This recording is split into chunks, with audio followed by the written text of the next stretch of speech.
Australia's leader Scott Morrison has clashed with Boris Johnson's government-made claims that key climate commitments were dropped from the UK-Australia trade deal. Faced with questions on the post-Brexit deal, Mr. Morrison stressed that during negotiation trade and climate concerns had been kept separate. He told a press conference on Thursday that "I do trade agreements, I deal with trade issues." Mr. Morrison responded, "Well, it was about trade, it wasn't a climate agreement, it was about trade. I do trade agreements, and in trade agreements, I deal with trade issues," he added. "In climate agreements, I deal with climate issues." Sky's Sam Coates added the problem with Mr. Morrison's statement was that it was completely different to the UK government's version of events.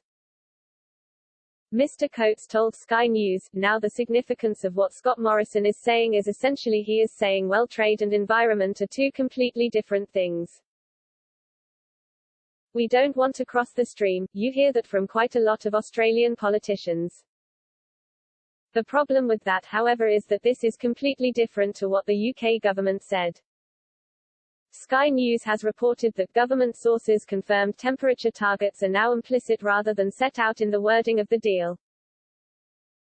A government spokesperson said, "Our ambitious trade deal with Australia will include a substantive article on climate change which reaffirms both parties' commitments to the Paris Agreement and achieving its goals.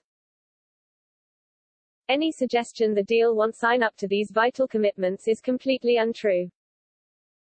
The row has also whipped up a storm in Australia where opposition leader Anthony Albanese has accused Mr. Morrison of holding renewable energy and the creation of green jobs.